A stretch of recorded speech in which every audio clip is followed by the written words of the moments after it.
वे student जो scientist बनना चाहते हैं, जो ट्वेल्थ में अपीयरिंग कर रहे हैं या फिर ट्वेल्थ पास है, उनके लिए एक अच्छा अपॉर्चुनिटी है। अगर आप एक एंट्रेंस एग्ज़ाम क्वालिफाई कर लेते हैं, देन आपको एक रेप्यूटेड यानी कि एक अच्छे रिसर्च इंस्टीट्यूट में आपको एडमिशन मिल जाता है। आज मैं आपको बताने वाला हूँ ISCS, Indian association for cultivation of science, Kolkata के बारे में। यहाँ पे बात करते हैं तो आपने रमन इफेक्ट के बारे में सुना होगा या नहीं, बट आप अगर आपने रमन इफेक्ट के बारे में नहीं सुना तो मैं आपको बताने वाला हूँ रमन इफेक्ट के बारे में।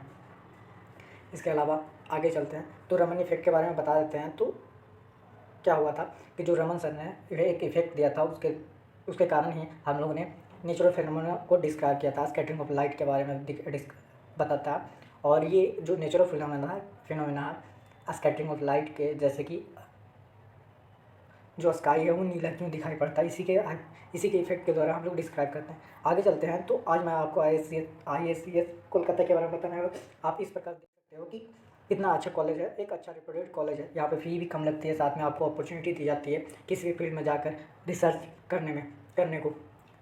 इसके अलावा मैं और बताने वाला हूँ यहाँ की फैसिलिटी। अगर जो भी आप रिसर्च इंस्टीट्यूट के बारे में जानते हो, अगर नहीं जानते हो तो मैं बताना चाहता हूँ कि सारे रिसर्च इंस्टीट्यूट में फैसिलिटी की कोई कमी नहीं है। वो रिसर्च इंस्टीट्यूट इसलिए बनाया गया है कि वहाँ की जो भी फैसिलिटी है, बहुत ज़्यादा ही फैसिलिटी दी जाती है कि रिसर्च करने के फील्ड में इक्विपमेंट यानी सारे इक्विपमेंट फुलफिल्ड होते हैं। ये देख सकते हैं। इसके अलावा देख सकते हैं कि अगर आप रिसर्च में इंटरेस्टेड हो तो आप देख सकते हैं कितना केमिस्ट्री में बात करते हैं या फिजिक्स की बात करते हैं, ISRO में जानिए या फिर भाभा एटॉमिक रिसर्च सेंटर में जानिए या फिर नासा में जानिए या फिर किसी और इंस्टीट्यूट में जानिए, HBNI में जाना है या फिर किसी ऐसे मेडिसिन को डिस्क्राइब करनी है, ड्रग्स के बारे में जानना, तो आपको रिसर्च एरिया में आनी होगी। आगे चलते हैं तो यहाँ पे आप देख सकते हैं एक ISCS कोलकाता का एक नज़ारा है, व्यू है। आप देख सकते हैं कि किस प्रकार ये देखने को दिखाई देगा आपको आगे। तो इसके अलावा आप अगर Indian association for the cultivation of science ISCS की बात करते हैं तो एक प्रीमियर साइंटिफिक रिसर्च इंस्टीट्यूट है, लोकेटेड है कहाँ पे, कोलकाता में। इसकी बात करते हैं, ये सबसे ओल्डेस्ट है। यहाँ पे CV रमन सर ने एक इफेक्ट दिया था जो मैंने आपको बता दिया था। ये गवर्नमेंट इंस्टीट्यूट है, यानी एक सेंट्रल गवर्नमेंट है। यहाँ पे फ़ी कम लगती है, साथ में आपको स्कॉलरशिप दी जाती है, मैं आपको बताऊँगा आगे। इन्होंने डिस्कवरी किया था CV रमन सर ने यहाँ पर ही रहकर रमन इफेक्ट के बारे में। तो ये आप देख सकते हैं एक ऑटोनोमस इंस्टीट्यूशन है। यहाँ पे इंटीग्रेटेड MSc PhD प्रोग्राम चलाई जाती है। इसके अलावा मैं बात करता हूँ तो इंटीग्रेटेड MSc भी चलाई जाती है, कुछ समय पहले यहाँ स्टार्ट किया गया था। आगे चलते हैं तो आपको अगर ट्वेल्थ कर चुके हैं या फिर आप पेयरिंग है और अगले बार आप इसका ट्वेल्थ पास करने वाले हैं तो आपको इस एंट्रेंस एग्ज़ाम को क्रैक करना होगा। अगर एलिजिबिलिटी क्राइटेरिया को भी बारे में बताएंगे। आगे चलते हैं तो एंट्रेंस एग्ज़ाम क्या होता है। अगर हमको किसी भी एक अच्छे रिसर्च इंस्टीट्यूट, जैसे कि बात करते हैं नीट या JEE, एक अच्छे मेडिकल कॉलेज या इंजीनियरिंग कॉलेज में जाना होता है तो उसके लिए एक एंट्रेंस एग्ज़ाम होती है। तो इसके लिए भी एक एंट्रेंस एग्ज़ाम होती है जिसको कहते हैं UPST, यानी UG pre interview screen test. इसमें क्या होते हैं, फिजिक्स, केमिस्ट्री, बायो, मैथमेटिक्स या फिर CS यानी कंप्यूटर साइंस। इसमें 3 मेजर होते हैं। कहने का मतलब आपको 3 कंपलसरी सब्जेक्ट होते हैं, एक फिजिक्स, केमिस्ट्री, मैथ, ये 3 कंपलसरी होते हैं। आप बायो या फिर कंप्यूटर साइंस में से कोई एक सब्जेक्ट चॉइस कर सकते हैं, उसके अनुसार आप दे सकते हैं। सारे इस सब्जेक्ट कैरी 15 क्वेश्चन। कहने का मतलब प्रत्येक सब्जेक्ट 15 क्वेश्चन होते हैं। इसमें कंसेप्चुअल क्वेश्चन आते हैं, यानी कि इसके बाद आपको एक रैंक डिसाइड होती है क्रैक करने के बाद। उसके बाद आपको इंटरव्यू के लिए बुलाया जाता है। इंटरव्यू में क्रैक करने के बाद आपको यहाँ पर एडमिशन मिल जाती है। मिलने के बाद एक अच्छा लाइफ स्टाइल भी आपको मिल जाती है। इसके अगर बात करते हैं ISCS के बारे में यहाँ पे, तो यहाँ पे कुल 60 कैंडिडेट विल बी सिलेक्टेड, यानी कि यहाँ पे कुल 60 कैंडिडेट को सिलेक्ट किया जाता है। सिलेक्शन की बात करते हैं तो आपका जो एलिजिबिलिटी क्राइटेरिया है बात करते हैं तो 60% आपको होना चाहिए था ट्वेल्थ बोर्ड में। और बात करते हैं तो इसके अलावा रिजर्व होती है, जैसे कि SC/ST के लिए कुछ सीटें रिजर्व होती है। अगर इम्पोर्टेंट डेट की बात करते हैं तो कब इसका एप्लीकेशन फॉर्म आता है, कब इसका एडमिट कार्ड आता है, तो ये 23 की कुछ डाटा मैंने लिया है। जो ऑनलाइन एप्लीकेशन फॉर्म आया था वो 1 अप्रैल को आया था 2023 में बात करते हैं। तो अनुमान है, उम्मीद है कि जो 24 में है होने वाली है, जो UPST एंट्रेंस एग्ज़ाम, वो होने वाली है अप्रैल में, फर्स्ट वीक ऑफ अप्रैल या फिर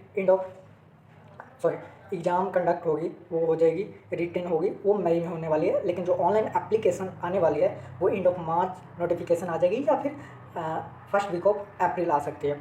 आप देख सकते हैं date of online written test 13 मई को हुई थी।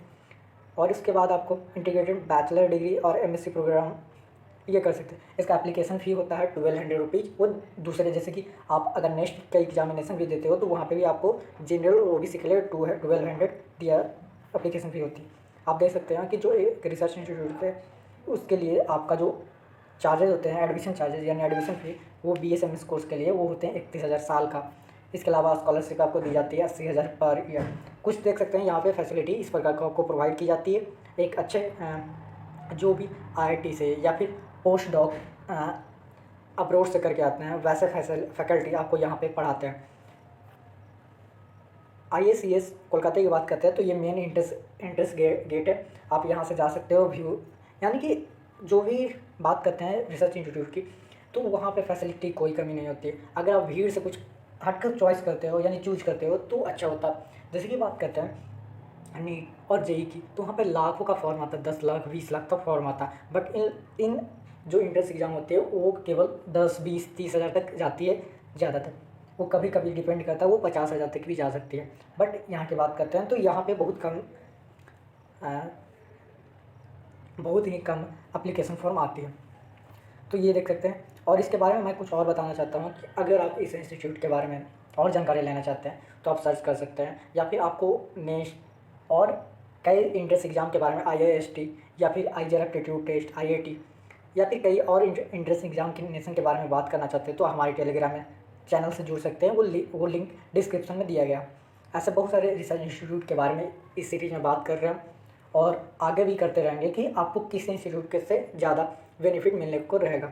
मैंने अभी तक बहुत सारे इंस्टीट्यूट के बारे में एक्सप्लेन कर चुका हूँ। IIST के बारे में बता चुका हूँ, तिरुवनंतपुरम के बारे में, IJR के बारे में बता चुका हूँ, CBS मुंबई के बारे में बता चुका हूँ। और जो मैं यहाँ पढ़ रहा हूँ नाइजर के बारे में, तो नाइजर के बारे में आने वाले हैं कुछ वीडियो, इसके बारे में भी मैं बताने वाला हूँ। तो पहले मैं उस इंस्टीट्यूट के बारे में कवर करता हूँ जहाँ मैं कुछ जानकारी ले सकूँ जितना हो सके।